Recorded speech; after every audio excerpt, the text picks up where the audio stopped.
প্রথমেই নজর রাখবো আজকে 40টি তাজা সংবাদের দিকে। শুরুতেই শিরোনাম।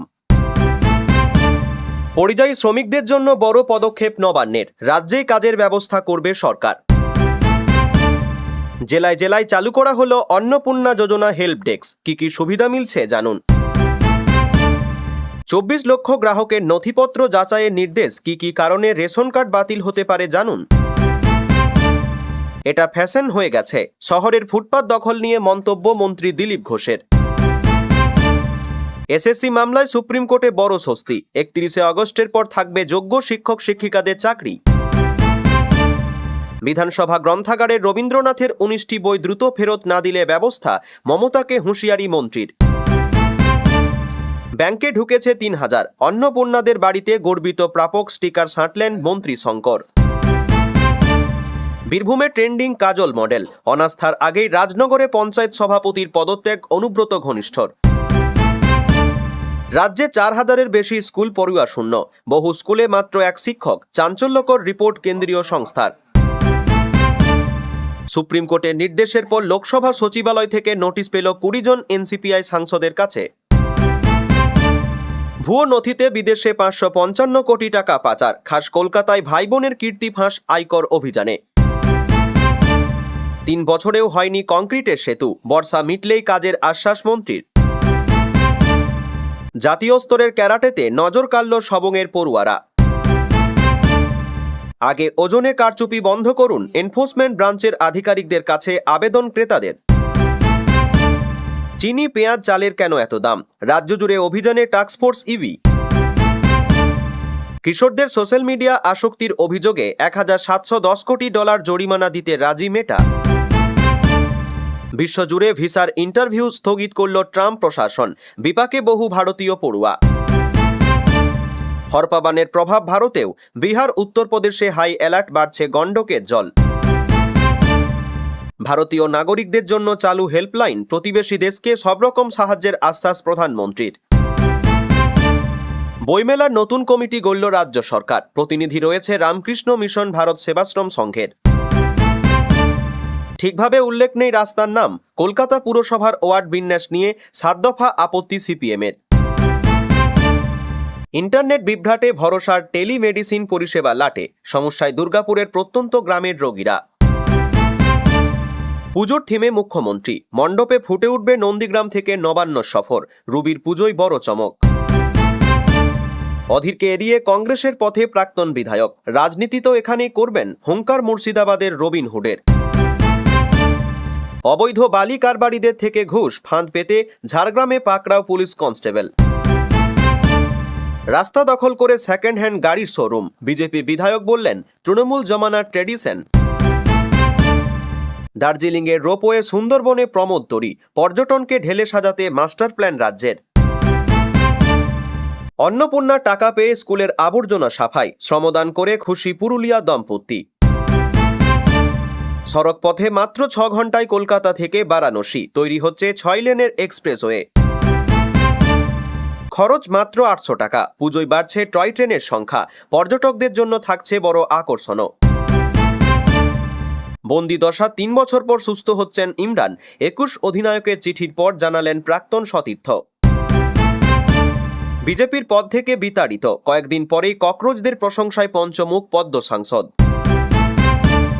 পুরো বন্দে মাতারাম গাওয়া হবে না কর্ণাটকে, কেন্দ্রের নির্দেশ উড়িয়ে ঘোষণা শিবকুমারের। একটানা বৃষ্টিতে ভাসছে গুরুগ্রাম, হরিয়ানার সাংসদ বললেন 2047-এর মধ্যে সব ঠিক করে দেব। ক্রিকেটের মানচিত্রে এবার আন্দামান, বিসিসিআইয়ের বার্ষিক সভায় সদস্যপদ নিয়ে বড় সিদ্ধান্তের সম্ভাবনা। গতি বাড়ল ভারতের প্রথম বুলেট ট্রেনের কাজে, 2027-এ চালু হতে পারে দেশের প্রথম হাই স্পিড রেল। ব্রাজিল ম্যাচের প্রস্তুতি নিতে বিশ্বকাপ খেলা এই দেশের বিরুদ্ধে খেলবে ভারত, বড় চ্যালেঞ্জ খালিদ জামিলদের সামনে। প্রিয় দর্শক, এবার আসছি বিস্তারিত খবরে। ভিনরাজ্যে কাজের জন্য পাড়ি দেওয়া পরিযায়ী শ্রমিকদের এবার বাংলার মাটিতেই কর্মসংস্থানের সুযোগ করে দিতে উদ্যোগী রাজ্য সরকার। নবান্নের নির্দেশে রাজ্যে চিহ্নিত 22 লক্ষেরও বেশি পরিযায়ী শ্রমিক পরিবারের প্রত্যেককে গ্রামীণ রোজগার গ্যারান্টি কার্ড বা জিআরজিসির আওতায় আনা হবে। শুধু কার্ড দেওয়াই নয়, যোগ্য পরিবারগুলির কাজের চাহিদা চিহ্নিত করে বছরে 125 দিনের কর্মসংস্থানের সুযোগ তৈরির লক্ষ্যেও জেলাগুলিকে দ্রুত পদক্ষেপ করতে বলা হয়েছে। কাজের সন্ধানে যাতে শ্রমিকদের অন্য রাজ্যে যেতে না হয় সেই উদ্দেশ্যেই স্থানীয় গ্রামীণ কর্মসংস্থানের পরিসর বাড়াতে চাইছে প্রশাসন। একই সঙ্গে পরিযায়ী শ্রমিকদের ফের রাজ্যের গ্রামীণ অর্থনৈতিক কর্মকাণ্ডের সঙ্গে যুক্ত করারও এই উদ্যোগের অন্যতম উদ্দেশ্য। সরকারি তথ্য অনুযায়ী রাজ্যের 22টি জেলা থেকে মোট 22,24,060 জন পরিযায়ী শ্রমিককে চিহ্নিত করা হয়েছে। প্রতিটি শ্রমিক পরিবারের সম্পর্কে বিস্তারিত তথ্য যাচাই করবে জেলা প্রশাসন। কারা ইতিমধ্যে রোজগার গ্যারান্টি কার্ড পেয়েছেন, প্রথমে সেই তথ্য মিলিয়ে দেখা হবে। তালিকায় থাকা কোনো পরিবার যোগ্য হওয়া সত্ত্বেও কার্ড না পেয়ে থাকলে তাদের দ্রুত জিআরজিসি আওতায় আনতে বলা হয়েছে। কার্ড পাওয়ার পর পরিবারের সদস্যদের মধ্যে কারা কাজ চান, কতটা কাজের প্রয়োজন, সেই তথ্য সংগ্রহ করতে হবে। সেই চাহিদার ভিত্তিতে মজুরি নির্ভর কাজের ব্যবস্থা করার দায়িত্ব দেওয়া হয়েছে জেলা প্রশাসনকে। জি রামজি প্রকল্পের অধীনে যোগ্য গ্রামীণ পরিবারগুলিকে বছরে 125 দিনের কাজ দেওয়ার লক্ষ্য নির্ধারণ করা হয়েছে। প্রসঙ্গত, চিহ্নিত শ্রমিকদের সংখ্যার বিচারে সবচেয়ে উপরে রয়েছে মুর্শিদাবাদ। এ জেলায় 3,86,191 জন পরিযায়ী শ্রমিক রয়েছে। দ্বিতীয় স্থানে রয়েছে মালদা, সেখানে 2,86,329 শ্রমিক রয়েছে। পরিযায়ী শ্রমিকদের জন্য রাজ্যের মধ্যে কাজের সুযোগ বাড়াতে পারলে তাদের ভিনরাজ্য নির্ভরতা কমানো সম্ভব হবে বলেই মনে করছে সরকার। তাই শুধু একটি সরকারি কার্ডের আওতায় আনা নয়, সেই কার্ডের মাধ্যমে বাস্তবে কাজ পাওয়ার পথও তৈরি করাই এই উদ্যোগের মূল লক্ষ্য। এখন জেলাগুলির কাজ কত দ্রুত এগোয় তার উপরই নির্ভর করবে এই কর্মসূচির বাস্তব সাফল্য। অন্নপূর্ণা যোজনা নিয়ে বহু আবেদনকারীর মনে সংশয় দেখা গিয়েছে। আবেদন করার পরেও অনেক যোগ্য মহিলা টাকা পাননি বলে অভিযোগ। এই আবহে এবার রাজ্য জেলায় জেলায় চালু করা হলো অন্নপূর্ণা যোজনা হেল্প ডেস্ক। সেখানে কি সুবিধা মিলছে জেনে নিন। অগাস্টে অন্নপূর্ণা যোজনার টাকা না পেয়ে রাজ্যের নানা প্রান্তের মহিলারা বিক্ষোভের পথ বেছে নিয়েছেন। সেই ক্ষোভ প্রশমনে হেল্প ডেস্ক চালু করা হয়েছে। প্রথম দিন থেকেই সেখানে যথেষ্ট ভিড় চোখে পড়ছে বলে খবর। ময়নাগুড়ি শহরে পুরসভা ভবনে অন্নপূর্ণা যোজনা হেল্প ডেস্ক চালু করা হয়েছে। শহরের বিভিন্ন ওয়ার্ডের মহিলারা সেখানে নিজেদের অভিযোগ জানাতে আসছেন। অন্যদিকে পশ্চিম মেদিনীপুরের নারায়ণগড় ব্লক অফিসে অন্নপূর্ণা যোজনা হেল্প ডেস্ক খোলা হয়েছে। সেখানেও অনেক মহিলা এসে খোঁজখবর নিয়েছেন বলে জানা গিয়েছে। যোগ্য হওয়া সত্ত্বেও কেন টাকা পাচ্ছেন না, হেল্প ডেস্কের সদস্যদের আবেদনকারীদের এই ধরনের প্রশ্নের সম্মুখীন হতে হচ্ছে বলে খবর। রাজ্যে পালাবদলের পর গত জুন মাস থেকে অন্নপূর্ণা যোজনা চালু হয়েছে। তবে অভিযোগ, 3 মাস হয়ে গেলেও বহু যোগ্য মহিলা এই প্রকল্পের টাকা পাননি। এই নিয়ে অনেক আবেদনকারীর মনে ক্ষোভের সঞ্চার হয়েছে। এবার সেই ক্ষোভ দূর করতে ও আবেদনকারীদের নানাভাবে সাহায্য করতে রাজ্যের একাধিক জেলায় চালু করা হলো হেল্প ডেস্ক। এই পদক্ষেপ কতখানি ফলপ্রসূ হয় সেটাই দেখার। রাজ্যে পালাবদলের পর থেকে রেশন নিয়ে ব্যাপক কড়াকড়ি শুরু হয়েছে। রেশন ব্যবস্থাকে দুর্নীতিমুক্ত করতে একের পর এক পদক্ষেপ নিচ্ছে রাজ্য সরকার। সেই সঙ্গেই বিষয়টি নিয়ে তৎপর কেন্দ্র। সম্প্রতি জানা গিয়েছে, পশ্চিমবঙ্গের প্রায় 24 লক্ষ রেশন গ্রাহককে চিহ্নিত করে সেই তালিকা খাদ্য দপ্তরে পাঠিয়েছে কেন্দ্রীয় সরকার। তাদের নথিপত্র যাচাইয়ের নির্দেশ দেওয়া হয়েছে। অগাস্ট মাসে কলকাতায় এসেছিলেন কেন্দ্রীয় খাদ্য সচিব সঞ্জীব চোপড়া। শীঘ্রই রাজ্যের রেশন ব্যবস্থায় বড়সড় পরিবর্তন আসতে চলেছে। এবার জানা গেল, জাতীয় প্রকল্পের অধীনে বাংলায় প্রায় 24 লক্ষ রেশন গ্রাহকের তালিকা খাদ্য দপ্তর পাঠিয়েছে কেন্দ্রীয় সরকার। ইতিমধ্যেই এই গ্রাহকদের নথিপত্র যাচাই করার নির্দেশ দেওয়া হয়েছে। সেই যাচাই প্রক্রিয়ার পর দ্রুত অযোগ্য গ্রাহকদের রেশন কার্ড বাতিলের সিদ্ধান্ত নিতে পারে খাদ্য দপ্তর। যদিও কোন কোন মাপকাঠিতে রেশন কার্ড বাতিল করা হবে সেই বিষয়ে এখনও কোনো সুনির্দিষ্ট ঘোষণা হয়নি।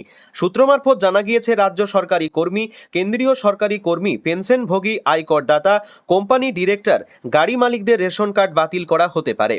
জানা গিয়েছে, অযোগ্য রেশন গ্রাহকদের কার্ড বাতিলের জন্য রাজ্যকে নির্দেশ দিয়েছে কেন্দ্রীয় সরকার। এই প্রায় 24 লক্ষ গ্রাহকের মধ্যে প্রথম পর্যায়ে 17,74,000 নাম ছিল। দ্বিতীয় পর্যায়ে আরও 6,12,000 নাম যুক্ত হয়। এবার তাঁদের সকলের নথিপত্র যাচাইয়ের নির্দেশ দেওয়া হয়েছে। সেখানে অযোগ্য প্রমাণিত হলে কার্ড বাতিলের প্রক্রিয়া শুরু করতে পারে সরকার। এদিকে রাজ্যের খাদ্যমন্ত্রী অশোক কীর্তনিয়া আগেই বলেছিলেন, সরকারি কর্মচারী, পেনশনভোগী, আর্থিকভাবে সচ্ছল নাগরিকরা বিনামূল্যে রেশন পাওয়ার যোগ্য নন। এই আবহে রাজ্যের প্রায় 24 লক্ষ রেশন গ্রাহককে নিয়ে সামনে এলো বড় আপডেট। কলকাতার সৌন্দর্য বৃদ্ধি এবং রাজ্যে নতুন শিল্পের বিনিয়োগ আকর্ষণ করতে শহরের ফুটপাত সম্পূর্ণ দখলমুক্ত করার হয়ে সওয়াল করলেন রাজ্যের পঞ্চায়েত ও গ্রামোন্নয়ন মন্ত্রী দিলীপ ঘোষ। পথচারীদের অবাধ যাতায়াত সুনিশ্চিত করতে এবং রাজপথের স্বাভাবিক পরিবেশ ফিরিয়ে আনতে ফুটপাত খালি করার উপর বিশেষ গুরুত্ব আরোপ করেছেন তিনি। সম্প্রতি পার্ক স্ট্রিট এলাকায় ফুটপাতে বসবাসকারী এক মহিলাকে সরে যাওয়ার নির্দেশ দেওয়াকে কেন্দ্র করে রাজনীতির পারদ চড়তেই গোটা বিষয়টি নিয়ে রাজ্য সরকারের অবস্থান স্পষ্ট করলেন দিলীপ ঘোষ। সংবাদ মাধ্যমে তিনি বলেন, পশ্চিমবঙ্গে ফুটপাত দখল করাটা এক ধরনের ফ্যাশন হয়ে গেছে। যারা সেখানে বসবাস করেন তাদের আসল সুবিধার চেয়ে রাজনৈতিক দলগুলির কায়েমি স্বার্থ ও লাভই এখানে প্রধান ভূমিকা নেয়। আর সেই কারণেই ফুটপাতে বেআইনি বসবাস বা দখলদারি চিরতরে বন্ধ করা সম্ভব হয় না। রাস্তায় অনিয়ন্ত্রিত যান চলাচলের মাঝে সাধারণ মানুষের নিরাপত্তার কথা তুলে ধরে মন্ত্রী প্রশ্ন তোলেন, কলকাতায় গাড়ির সংখ্যা দিন দিন বাড়ছে, অথচ মানুষের নিরাপদ হাঁটার জায়গা নেই। তার উপর ফুটপাত দখল করে কেউ ফল বিক্রি করবেন, কেউ পানের দোকান দেবেন, আবার কেউ দুধ গরম করবেন। তাহলে সাধারণ মানুষ কোথায় গিয়ে হাঁটবে? এদিকে মঙ্গলবারই পার্ক স্ট্রিটের সেই ফুটপাতবাসী মহিলার সঙ্গে দেখা করেন মুখ্যমন্ত্রী শুভেন্দু অধিকারী। তাকে আশ্বাস দেন থাকার ব্যবস্থা করে দেওয়ার। সেই প্রসঙ্গ টেনে দিলীপ ঘোষ বলেন, সবাই পরিস্থিতির সঙ্গে খাপ খাইয়ে নিতে রাজি আছেন।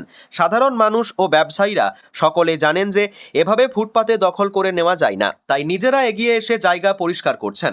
প্রসঙ্গত পার্ক স্ট্রিটের ওই ঘটনায় সমালোচনার মুখে পড়েন পুরমন্ত্রী অগ্নিমিত্রা পাল।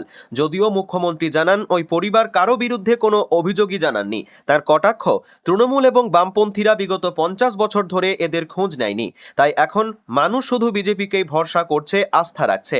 বিতর্ক বাড়তেই সোমবার এক ভিডিও বার্তা প্রকাশ করে নিজের অবস্থানের ব্যাখ্যা দেওয়ার চেষ্টা করেন মন্ত্রী অগ্নিমিত্রা পাল। তিনি দাবি করেন, ব্যস্ত ও সংকীর্ণ ফুটপাতে উন্মুক্ত অবস্থায় আগুন জ্বালিয়ে রাখা অত্যন্ত ঝুঁকিপূর্ণ হওয়ায় যে কোনো মুহূর্তে বড়সড় দুর্ঘটনা ঘটে যেতে পারত। সেই সুরক্ষার খাতিরেই তিনি খাবার তৈরি বন্ধ করতে বলেছিলেন। স্কুল সার্ভিস কমিশনে 2016 সালের প্রায় 26,000 শিক্ষক শিক্ষিকা চাকরি বাতিলের মামলায় বড় নির্দেশ দিল সুপ্রিম কোর্ট। আদালত জানিয়েছে, নতুন করে দায়ের করা অন্তর্বর্তী আবেদনের শুনানি না হওয়া পর্যন্ত যোগ্য চাকরি প্রার্থীদের পুরনো চাকরি বহাল থাকবে। শীর্ষ আদালতের এই নির্দেশে সাময়িকভাবে বড়সড় স্বস্তি পেলেন হাজার হাজার চাকরি প্রার্থী। ঘটনার সূত্রপাত কলকাতা হাইকোর্টের এক রায়, যেখানে 2016 সালের এসএসসির পুরো প্যানেল বাতিল করে দেওয়া হয়েছিল। এর ফলে একলহমায় চাকরি হারিয়েছিলেন প্রায় 26,000 শিক্ষক ও শিক্ষাকর্মী। হাইকোর্টের সেই সিদ্ধান্তকে চ্যালেঞ্জ জানিয়ে সুপ্রিম কোর্টের দ্বারস্থ হয় রাজ্য সরকার, এসএসসি এবং চাকরি প্রার্থীরা। সুপ্রিম কোর্ট হাইকোর্টের প্যানেল বাতিলের মূল নির্দেশ বহাল রাখলেও আগামী 31শে আগস্ট পর্যন্ত যোগ্য প্রার্থীদের স্বপদে বহাল থেকে কাজ চালিয়ে যাওয়ার অনুমতি দিয়েছিল।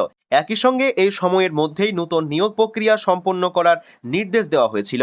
তবে নির্দিষ্ট সময়সীমার মধ্যে এত বিপুল সংখ্যক শূন্য পদে নতুন করে নিয়োগ সম্পন্ন করা কার্যত অসম্ভব হয়ে পড়ে। এমন পরিস্থিতিতে যোগ্য চাকরি প্রার্থীরা সুপ্রিম কোর্টে ইন্টারলোকিউটরি আবেদন বা আইএ দাখিল করে নতুন নিয়োগ সম্পন্ন না হওয়া পর্যন্ত চাকরি মেয়াদ বৃদ্ধির আর্জি জানান। বিচারপতি সঞ্জয় কুমারের বেঞ্চে এই মামলা শুনানি নির্ধারিত থাকলেও তার অনুপস্থিতির কারণে বিষয়টি প্রধান বিচারপতির বেঞ্চে ওঠে। সেখানে আবেদনকারীদের আইনজীবী পুরো বিষয়টির গুরুত্ব তুলে ধরেন। সব শুনে প্রধান বিচারপতির বেঞ্চ স্পষ্ট জানিয়ে দেয়, যেহেতু নতুন একটি অন্তর্বর্তী আবেদন জমা পড়েছে, তাই তার শুনানি শেষ না হওয়া পর্যন্ত আদালতের পূর্বের নির্দেশই কার্যকর থাকবে। এর ফলে 31শে আগস্টের নির্ধারিত সময়সীমা পেরিয়ে গেলেও কাজ চালিয়ে যেতে পারবেন যোগ্য চাকরি প্রার্থীরা। রবীন্দ্র রচনাবলীর 18টি খণ্ড এবং অপরটি সঞ্চয়িতা। বিধানসভার গ্রন্থাগারের রবীন্দ্রনাথ ঠাকুরের 19টি বই প্রাক্তন মুখ্যমন্ত্রী মমতা বন্দ্যোপাধ্যায়ের জিম্মায় রয়েছে। সময় পেরিয়ে যাওয়ার পরেও এখনও ওই বই তিনি ফেরত দেননি বলে অভিযোগ। দ্রুত বই ফেরত না দিলে এবার মমতার বিরুদ্ধে ব্যবস্থা নেওয়া হবে, এমনই কড়া বার্তা দিলেন রাজ্যের গ্রন্থাগার বিষয়ক মন্ত্রী গৌরীশঙ্কর ঘোষ। মঙ্গলবার সিউড়িতে বিবেকানন্দ গ্রন্থাগারের 127তম প্রতিষ্ঠা দিবস উপলক্ষে আয়োজিত অনুষ্ঠানে যোগ দিয়েছিলেন তিনি। সেখানেই ওই বিতর্কিত বিষয়ে বার্তা দিলেন মন্ত্রী।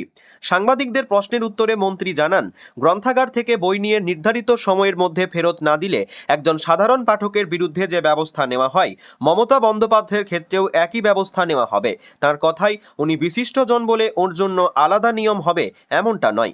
মুখ্যমন্ত্রী শুভেন্দু অধিকারী প্রতিটি ক্ষেত্রে আইনের শাসন প্রতিষ্ঠা এবং সকলের জন্য সমান আইন কার্যকর করার বলেছেন বলে উল্লেখ করেন তিনি। তার দাবি, বই ফেরত দেওয়ার ক্ষেত্রেও সেই নীতির ব্যতিক্রম হবে না। শুধু তাই নয়, রাজ্যে বিগত সরকারের আমলে মমতা বন্দ্যোপাধ্যায়ের লেখা বই কেনার জন্য বিভিন্ন গ্রন্থাগারকে সরকারি নির্দেশিকা দেওয়ার বিষয়টিও তুলে ধরেন মন্ত্রী। তার অভিযোগ, দলীয় স্বার্থে ওই বই কেনার নির্দেশ দেওয়া হয়েছিল। তিনি বলেন, ওসব এপাং ওপাং ঝপাং এর কোনো মূল্য নেই। মন্ত্রীর দাবি, দায়িত্ব নেওয়ার প্রথম দিনই তিনি গ্রন্থাগারগুলি থেকে ওই ধরনের বই সরিয়ে দেওয়ার নির্দেশ দিয়েছেন। আগামী দিনে গ্রন্থাগারগুলিতে স্বামী বিবেকানন্দ, শ্যামাপ্রসাদ মুখোপাধ্যায় সহ রাষ্ট্রবাদী ও জাতীয়তাবাদী ব্যক্তিত্বদের লেখা বই এবং তাদের ইতিহাসকে গুরুত্ব দেওয়ার কথাও জানান গৌরীশঙ্কর। তার বক্তব্য, গ্রন্থাগারের সংগ্রহে দেশ, ইতিহাস ও জাতীয়তাবাদ সম্পর্কিত বইয়ের পর্যাপ্ত উপস্থিতি নিশ্চিত করা হবে। রাজ্য জুড়ে অন্নপূর্ণা যোজনা ঘিরে সামনে এসেছে একাধিক অসন্তোষ। টাকা না মেলায় দিকে দিকে বাড়ছে ক্ষোভ। যোগ্য প্রাপকদের আশ্বস্ত করে খোদ মুখ্যমন্ত্রীও ভরসা রাখতে বলেছেন বারবার। এবার শিলিগুড়িতে অন্নপূর্ণা যোজনার টাকা পেয়েছেন কিনা সেই খোঁজ নিতে বাড়ি বাড়ি পৌঁছে গেলেন বিধায়ক শঙ্কর ঘোষ। প্রতি বুথের বাড়ি বাড়ি ঘুরে মহিলাদের সঙ্গে কথা বলেন, জিজ্ঞাসা করেন অন্নপূর্ণা যোজনার টাকা পেয়েছেন তো। টাকা পেয়েছেন বলে জানালে তাদের বাড়িতে গর্বিত প্রাপক স্টিকার সেঁটে দিয়ে আসেন পর্যটন মন্ত্রী। রাজ্য জুড়ে অন্নপূর্ণা যোজনা ঘিরে সামনে এসেছে একাধিক অসন্তোষ। টাকা না মেলায় দিকে দিকে বাড়ছে ক্ষোভ। যোগ্য প্রাপকদের আশ্বস্ত করে খোদ মুখ্যমন্ত্রীও ভরসা রাখতে বলেছেন বারবার। এবার শিলিগুড়িতে অন্নপূর্ণা যোজনার টাকা পেয়েছেন কিনা সেই খোঁজ নিতে বাড়ি বাড়ি পৌঁছে গেলেন বিধায়ক শঙ্কর ঘোষ। প্রতিটি বুথের বাড়ি বাড়ি গিয়ে মহিলাদের সঙ্গে কথা বলেন, জিজ্ঞাসা করেন অন্নপূর্ণার টাকা পেয়েছেন কিনা। টাকা পেয়েছেন বললে তাদের বাড়িতে গর্বিত প্রাপক স্টিকার সেঁটে দিয়ে আসেন পর্যটন মন্ত্রী। এদিন শঙ্কর ঘোষ জানান, শিলিগুড়ি শহরে বর্তমানে প্রায় 32,000 মহিলা অন্নপূর্ণা যোজনার সুবিধা পাচ্ছেন। তবে এখনও প্রায় 3,500 আবেদনকারীর আবেদন প্রক্রিয়াধীন রয়েছে। আবেদন করেও যারা এখনও প্রকল্পের সুবিধা পাননি তাদের বিষয়েও উদ্যোগ নেওয়া হচ্ছে।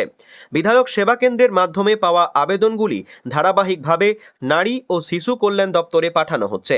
যোগ্য কোনো আবেদনকারী যাতে প্রকল্পের সুবিধা থেকে বঞ্চিত না হন তা নিশ্চিত করতেই নজর দেওয়া হচ্ছে বলে জানান শঙ্কর ঘোষ। বীরভূম জেলা পরিষদের পর এবার রাজনগর পঞ্চায়েত সমিতি।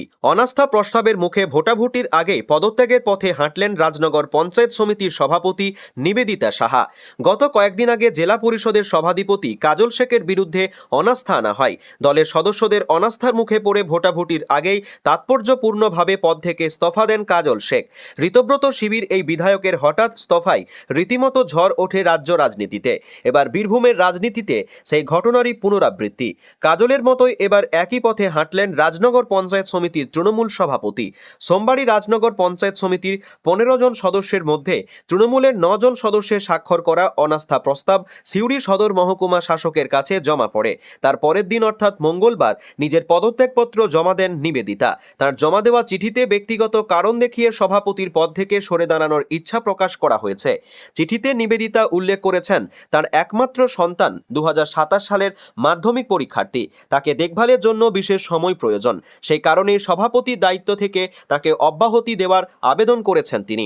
একই সঙ্গে সরকারি নিয়ম ও বিধি মেনে দ্রুত পরবর্তী পদক্ষেপ গ্রহণের জন্য মহকুমা শাসকের কাছে আবেদন জানিয়েছেন। চিঠিতে ব্যক্তিগত কারণের উল্লেখ থাকলেও রাজনৈতিক মহলের দাবি এর পিছনে বিজেপির বড় একটা ভূমিকা রয়েছে। যদিও অনাস্থা প্রস্তাবের পরিপ্রেক্ষিতে ভোটাভুটি হলে হার নিশ্চিত বুঝেই আগাম পদত্যাগের পথে নিবেদিতা সাহা হেঁটেছেন বলে দাবি রাজনৈতিক মহলের একাংশের। যদিও সরকারি নিয়ম মেনে তার পদত্যাগপত্র গৃহীত হয়েছে কিনা তা এখনও স্পষ্ট নয়। পদত্যাগ গ্রহণ হলে অনাস্থা প্রস্তাবের পরবর্তীতে আর তলবি সভা ডাকার প্রয়োজন হবে না বলেও জানা গিয়েছে। সেক্ষেত্রে এসডিও বা বিডিওর তত্ত্বাবধানে সমিতির সদস্যদের তরফে সর্বসম্মতিক্রমে নতুন সভাপতি মনোনীত করা হবে অথবা সদস্যদের মধ্যে ভোটাভুটির মাধ্যমে নির্বাচিত হবেন নতুন সভাপতি। তৃণমূলের 15 বছরে রাজ্যের শিক্ষা ব্যবস্থায় যে কী পরিমাণ অব্যবস্থা তৈরি হয়েছিল সেটা জলজ্যান্ত উদাহরণ উঠে এলো কেন্দ্রীয় সরকারি সংস্থা unified district information system for education প্লাসের রিপোর্টে। ওই রিপোর্টে দাবি করা হয়েছে বাংলা 4,000-এর বেশি স্কুলে এই মুহূর্তে কোনো ছাত্রই নেই। আবার 6,769টি স্কুলে পড়ুয়া প্রচুর, অথচ ওই স্কুলগুলিতে শিক্ষক সংখ্যা মাত্র একটি করে। ইউডিআইএসির রিপোর্ট বলছে বাংলার 4,133টি স্কুলে কোনো পড়ুয়াই নেই, অথচ ওই স্কুলগুলিতে 19,502 জন শিক্ষক চাকরি করেন। ওই 4,133টি স্কুলের মধ্যে অনেক স্কুলই বেসরকারি, কিছু স্কুল সরকারি। কেন এই বেনিয়ম? যে স্কুলে পড়ুয়াই নেই সেই স্কুলে শিক্ষকের কী কাজ? স্কুলগুলি চালানোই বা হচ্ছে কেন? এ প্রশ্নের জবাবে রাজ্যের স্কুল শিক্ষা মন্ত্রী দীপক বর্মন বলছেন, বহু বেসরকারি স্কুল সঠিকভাবে তথ্য আপলোড করেনি, শিক্ষকদের তথ্য দিয়ে দিয়েছে, পড়ুয়াদের তথ্য দেয়নি, তাই বহু স্কুলে পড়ুয়াদের সংখ্যা শূন্য দেখাচ্ছে। আমরা এই সমস্যা মেটানোর জন্য একটা কোনো ব্যবস্থা করার চেষ্টা করছি। তবে সমস্যা শুধু ওই 4133টি স্কুলে নয়, আরও অন্তত 6769টি স্কুল রয়েছে যেখানে মাত্র একজন করে শিক্ষক রয়েছেন। ওই স্কুলগুলিতে এখনও পাঠরত 2,29,000 পড়ুয়া, অর্থাৎ বহু স্কুলে একজন শিক্ষকের ঘাড়েই শয়ে শয়ে পড়ুয়ার দায়িত্ব। এ প্রসঙ্গে দীপক বর্মন বলছেন, দেখুন, 15 বছর দুর্নীতির জন্য কার্যত কোনো শিক্ষক নিয়োগই হয়নি। আমরা এখন গোটা সিস্টেমটা ঠিক করছি, আশা করি এবছরের শেষ পর্যন্ত সমস্যা মিটবে। স্কুলগুলিতে পড়ুয়াদের বিন্যাসও বৈষম্যমূলক। বাংলার মোট 93,147টি স্কুলের মধ্যে 8% স্কুলে পড়ুয়ার সংখ্যা 10 জনেরও কম, আবার 8.5% স্কুলে পড়ুয়ার সংখ্যা 500রও বেশি। সব মিলিয়ে রীতিমতো বৈষম্যের ছবি। স্কুল শিক্ষামন্ত্রীর বক্তব্য, সরকার এদিকেও নজর দিচ্ছে। যেসব স্কুলে অত্যাধিক শিক্ষক রয়েছেন সেসব স্কুল থেকে কম শিক্ষক রয়েছেন এমন স্কুলে ট্রান্সফার করা হচ্ছে। ভারতীয় সংবিধানে 10ম তপশিল এবং 1985 সালের সদস্যদের দলত্যাগজনিত অযোগ্যতা নির্ধারণ নিয়মাবলী ধারা মেনে 20 জন বিদ্রোহী সাংসদের বিরুদ্ধে সুপ্রিম কোর্টে দ্বারস্থ হয়েছিলেন অভিষেক বন্দ্যোপাধ্যায়। সর্বভারতীয় তৃণমূল কংগ্রেসের সংসদীয় দলের নেতার রিট পিটিশনের শুনানিতে আদালত নির্দিষ্টভাবে 20 জন বিদ্রোহী সাংসদের ঠিকানায় নোটিশ ইস্যু করার নির্দেশ দেয়। তারপরই দেখা গেল লোকসভা স্পিকারের সচিবালয় থেকে 20 জন এনসিপিআই সাংসদের উদ্দেশ্যে একটি নোটিশ জারি করা হয়েছে। আগামী 7 দিনের মধ্যে এ বিষয়ে জবাব জমা দেওয়ার জন্য সংশ্লিষ্ট পক্ষকে নির্দেশ দেওয়া হয়েছে। কি লেখা রয়েছে চিঠির বিষয়বস্তুতে? সংসদীয় প্রক্রিয়া মেনে জারি করা এই চিঠিতে স্পষ্ট উল্লেখ রয়েছে, লোকসভায় সর্বভারতীয় তৃণমূল কংগ্রেসের নেতা তথা সাংসদ অভিষেক বন্দ্যোপাধ্যায় 18 জুন সংবিধানের 10ম তপশিল এবং 1985 সালের লোকসভা সদস্যের নিয়মাবলীর 6 নম্বর ধারা অনুযায়ী একটি আবেদন দাখিল করেছিলেন। তার কপি লোকসভা স্পিকারের বিবেচনাধীন রয়েছে। চিঠিটি হাতে পাওয়ার পর থেকে আগামী 7 দিনের মধ্যে 20 জন বিদ্রোহী সাংসদকে নিজের বক্তব্য বা প্রতিক্রিয়া জমা দেওয়ার জন্য অনুরোধ জানানো হয়েছে। ভারতীয় সংবিধানে 10ম তপশিল বা অ্যান্টি ডিফেকশন ল যুক্ত করা হয়েছিল রাজনৈতিক দলবদলের প্রবণতা রুখতে। কোনো নির্বাচিত সাংসদ বা বিধায়ক যদি নিজ ইচ্ছায় দলের সদস্যপদ ত্যাগ করেন কিংবা দলের নির্দেশ বা হুইপ অমান্য করে ভোট দেন, তবে এই আইনের আওতায় তার সদস্যপদ খারিজের আবেদন করা যায়।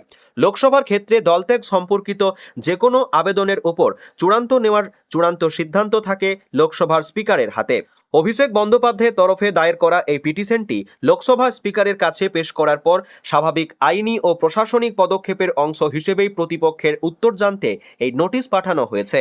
সংবিধানের 32 নম্বর অনুচ্ছেদ অনুযায়ী দায়ের হওয়া অভিষেকের এই রিট পিটিশনটি শুনানির জন্য তালিকাভুক্ত ছিল প্রধান বিচারপতি সূর্যকান্ত, বিচারপতি জয়মাল্য বাগচি এবং বিচারপতি ভি মোহনের বেঞ্চে।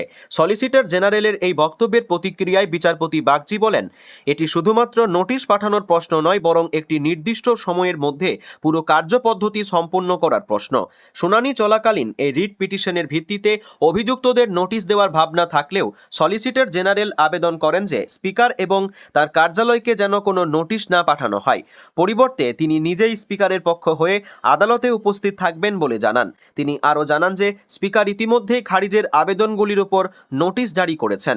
এমন নির্দেশ তার কাছে রয়েছে। এই মামলায় আবেদনকারী অভিষেক বন্দ্যোপাধ্যায়ের পক্ষে উপস্থিত ছিলেন প্রবীণ আইনজীবী কল্যাণ বন্দ্যোপাধ্যায়। এরপর আদালত নির্দিষ্টভাবে 20 জন বিদ্রোহী সাংসদের ঠিকানায় নোটিশ ইস্যু করার নির্দেশ দেয়। তৃণমূলের স্পষ্ট অবস্থান হলো, এই সাংসদরা দলের প্রতীকে নির্বাচিত হয়েছেন এবং পরবর্তীকালে অন্য কোনো রাজনৈতিক জোটে যোগ দেওয়ার কারণে তারা দলত্যাগ বিরোধী আইনের আওতায় পড়েন। এর আগে অভিষেক বন্দ্যোপাধ্যায় স্পিকার ওম বিড়লার কাছে পৃথকভাবে পদ খারিজের আবেদনপত্র জমা দিয়ে দ্রুত নিষ্পত্তির অনুরোধ জানিয়েছিলেন। এমনকি বর্ষাকালীন অধিবেশনের সময় স্পিকার এই 20 জন বিদ্রোহী তৃণমূল সাংসদের বসার জন্য আলাদা আসন বরাদ্দ করেছিলেন। এবার 7 দিনের মধ্যে বিদ্রোহী সাংসদের জবাব জমা পড়ার পর লোকসভার স্পিকার এবং পরবর্তী পদক্ষেপ বিবেচনা করবেন এবং শুনানি বা পর্যালোচনা সিদ্ধান্ত গ্রহণ করবেন। এই নোটিশ ঘিরে নতুন করে সংসদীয় ও রাজনৈতিক অলিন্দে জল্পনার পারদ চড়তে শুরু করেছে। ভুয়ো নথি ও সংস্থার মাধ্যমে 555 কোটি টাকা বিদেশে পাচারের অভিযোগ। চার্টার্ড অ্যাকাউন্টেন্টের দপ্তরে আয়কর হানা দিতেই হলো পর্দাফাঁস। চার্টার্ড অ্যাকাউন্টেন্ট দুই ভাই বোনের বিরুদ্ধে প্রতারণার অভিযোগ দায়ের করল আয়কর দপ্তর। এক আয়কর কর্তার অভিযোগের ভিত্তিতে পূর্ব কলকাতার ফুলবাগান থানার পুলিশ এই ব্যাপারে তদন্ত শুরু করেছে। পুলিশ জানিয়েছে, গত সপ্তাহেই আয়কর দপ্তরের আধিকারিকরা ফুলবাগানের কাঁকুরগাছিতে কাদাপাড়া অঞ্চলের একটি সিএ ফার্মে হানা দেন। তাদের কাছে খবর ছিল ওই সিএ ফার্ম বিপুল টাকা তছরূপ করে বিদেশে পাচার করেছে। ওই সিএ ফার্মটির কর্মকর্তা দুই চার্টার্ড অ্যাকাউন্টেন্ট সম্পর্কে ভাই বোন। ওই আয়কর অভিযানের সময় আধিকারিকরা গোটা অফিস তল্লাশি চালিয়ে প্রচুর নথি উদ্ধার করেন। এর মধ্যে ছিল বেশ কিছু শংসাপত্র, যেগুলির মাধ্যমে টাকা পাঠানো হয়েছে বিদেশে। আয়কর কর্তাদের মতে, বিদেশে টাকা পাঠানোর ব্যাপারে রিজার্ভ ব্যাংকের স্পষ্ট গাইডলাইন রয়েছে। তার জন্য সংশ্লিষ্ট ব্যাংকে চার্টার্ড অ্যাকাউন্টেন্টকে শংসাপত্র দিতে হবে। তার আগে সিএ ফার্মকে যিনি টাকা পাঠাচ্ছেন ও যার কাছে টাকা পাঠানো হচ্ছে তাদের চুক্তি, অন্যান্য নথি, বুক অফ অ্যাকাউন্ট, যে টাকা পাঠানো হচ্ছে তার ভিত্তিতে কত টাকা কর প্রদান করতে হবে, প্রত্যেকটি বিষয় দেখতে হয় চার্টার্ড অ্যাকাউন্ট্যান্টকে। কিন্তু ফুলবাগানের ওই সিএ ফার্মে তল্লাশি চালিয়ে আয়কর কর্তারা বেশ কিছু নথি তথা শংসাপত্র উদ্ধার করেন, যার ভিত্তিতে বিদেশে টাকা পাঠানো হয়েছে। কিন্তু প্রাথমিক পরীক্ষায় ধরা পড়ে যে ওই শংসাপত্রগুলি ভুয়ো, আদৌ অস্তিত্ব নেই। এমন কয়েকটি ভুয়ো তথ্য সেল সংস্থার লেনদেনের ভিত্তিতেই ওই ভুয়ো শংসাপত্রগুলি তৈরি করা হয়েছে। এ বিষয়টি সামনে আসতেই ভাই ও বোন দুই চার্টার্ড অ্যাকাউন্টেন্টকে আয়কর কর্তারা জেরা করেন। পুলিশের কাছে আয়করের অভিযোগ, দুই চার্টার্ড অ্যাকাউন্টেন্ট জেরায় স্বীকার করেন যে কোনো বুক অফ অ্যাকাউন্ট বা পেরোকের নথি পরীক্ষা না করে তারা ভুয়ো শংসাপত্র ইস্যু করেছেন। তারই ভিত্তিতে 2021 সাল থেকে 2026 সালের মধ্যে 555,44,52,951 টাকা বিদেশে পাচার করা হয়েছে। আয়কর দপ্তরের দাবি, এর ফলে অর্থনৈতিক দিক থেকে দেশ ক্ষতিগ্রস্ত হয়েছে। আয়কর কর্তাদের মতে, ওই দুই ভাই ও বোন চার্টার্ড অ্যাকাউন্টেন্ট ছাড়াও এই বিপুল টাকা পাচারের পিছনে একটি চক্র কাজ করছে। ওই চক্রের সদস্যরা অভিযুক্ত দুই চার্টার্ড অ্যাকাউন্টেন্টের সঙ্গে সরাসরি যুক্ত। তারাও বিভিন্নভাবে টাকা পাচারে সাহায্য করেছে, তাই তাদেরও সন্ধান চালানোর প্রয়োজন। এই মর্মেই এক আয়কর কর্তা ফুলবাগান থানায় অভিযোগ দায়ের করেন। উল্লেখ্য, সম্প্রতি কড়েয়া থানায় একটি চার্টার্ড অ্যাকাউন্টেন্টের বিরুদ্ধে প্রায় 800 কোটি টাকা পাচারের অভিযোগ ওঠে। ফুলবাগানের এই অভিযোগের ভিত্তিতে পুলিশ তদন্ত শুরু করেছে। অভিযুক্ত দুই ভাই বোনকে তলব করে জেরা করা হবে বলে জানিয়েছে পুলিশ।